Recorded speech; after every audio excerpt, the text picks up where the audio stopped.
Hello my fellow gamer, it's Griffin here with another Shadow of the Erdtree video, and today we'll have a look at the Sword Lance build guide. It is a very powerful build, but even more impressive is how tanky it is and his amazing life recovery through the Ash of War of choice, Blood Tax. If you're looking for a safer playstyle, enjoyable, fun and less stressful gaming experience that still does serious damage, then I think this build is especially for you. We'll cover stats, strengths and weaknesses of the build, weapon location and showcase, playstyle, armor, talismans and tiers, great rune, incantations and more. So let's dive in. I would like to give a big shout out to one of my channel viewers that suggested this build. Thank you so much for your recommendation. It is a fantastic build, tanky and fun. If my voice sounds a bit different, it's because I've been sick in the last week and I'm still recovering. Starting to feel a bit better now, and it's so good to be back. It's gonna be great. Now let's talk about Sword Lance. It is a very powerful and versatile heavy thrusting sword that will allow for a few different playstyles we can use based on the enemies and bosses we encounter. His default Ash of War spinning gravity thrust can be changed, and that's great, as our Ash of War of choice for this build is Blood Tax. It fits the theme of the build perfectly, as in Blood Affinity causes blood loss build-up 120 and also heals our character with successive hits that connect with the target. It is worth mentioning that the life recovery through Blood Tax Ash of War successive attacks, it is based on percentage of our character's HP and not on the attack damage value. Now let's talk about the build's weakness. If we plan to wield the Sword Lance two-handed and not carrying a shield, then our character will be exposed to damage, and without a lot of poise will have his attack interrupted by enemy's attack. Therefore, investing in a lot of poise and significant defensive layers is advisable. If we prefer the playstyle while we block with a great shield and then counter-attack, although this playstyle is much safer, it is also a bit slow and reduces the pace of the battle quite a bit.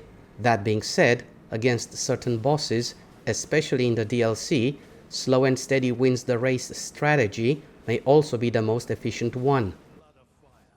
It is very important to mention that while carrying a shield in the offhand and for the shield's Ash of War has been selected no skill option, then we can initiate the Ash of War of the weapon in the main hand without the need of two-handing it.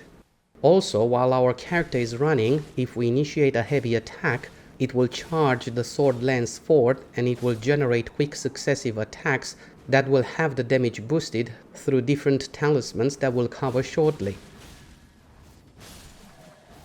We can also attack using Sword Lance while on horseback.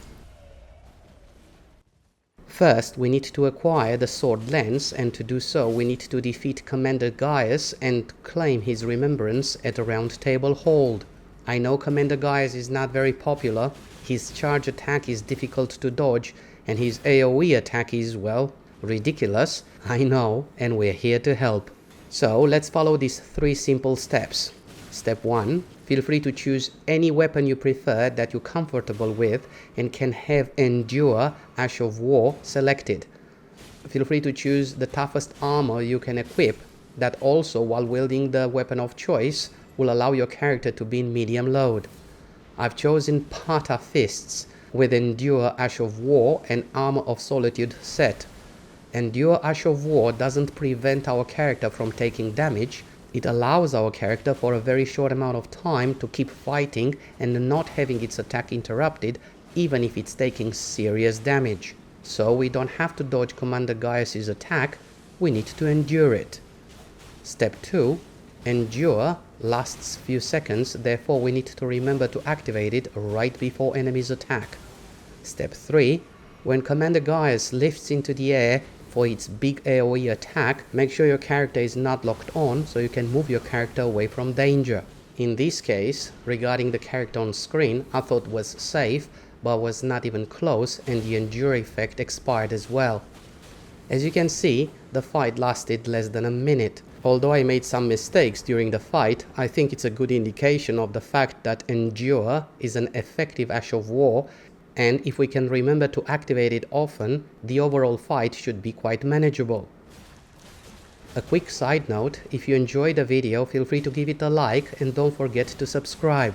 It will help the channel a lot and it would be much appreciated. This gaming community is awesome and I cannot wait to share with you future builds and guides like this.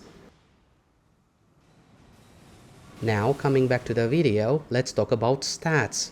For level 200 character, 60 Vigor, 19 Mind, we can cast Blood Tax Ash of War 8 times, 50 Endurance, we'll be wearing medium armor, a great shield and a sword lance, therefore a lot of stamina and equip load is required. 60 Strength, ideally would like to increase this value up to 80. 13 Dexterity, this is the starting value for my character, but minimum requirement is 11. My character's starting class was Vagabond, and this class starts with 13 Dexterity. 9 into Intelligence, no additional points are required, this is again the starting value for my character. 25 Faith, to be able to cast Golden Vow, and Flame grant me Strength incantations. 43 Arcane, ideally would like to increase this value up to 80, so feel free to do so if you plan to level up your character above level 200. For weapons, Sword Lance preferably plus 25, we're using it with Blood Tax Ash of War in Blood Affinity. Black Steel Greatshield preferably plus 25. I will leave a link in the video description to a short we've made maybe a month ago about how to get the Black Steel Greatshield in case you do not have it already. On this character I have Fire Knight's seal plus 25, but we can use any seal as we will be using it for buffs. For armor, Black Knight armor set with very good damage negation for its weight and also offers 60 poise. For talismans, Rotten Winged Sword Insignia for more damage with successive hits, Dragon Crest Greatshield Talisman for more physical damage negation, Shadow of Alexander for more damage, and Lord of Blood's Exaltation for more damage while blood loss happen in vicinity. For tears, Thorny Crack Tear for more damage with successive hits, Opaline Heart Tear for more damage negation while in mixed physic. Incantations, Golden Vow for more damage and also more damage negation, Flame grant me Strength, and feel free to use any other incantations that would best suit your playstyle. For Great Rune choice, I prefer Morgoth's Great Rune as it greatly raises our character's HP. And this concludes our look at Sword Lance build guide. But what do you think about it? Have you tried it already? Is this a playstyle you prefer? Please share your thoughts in the comments section below. Thank you so much for watching and please subscribe if you enjoyed the video. All the best. Bye.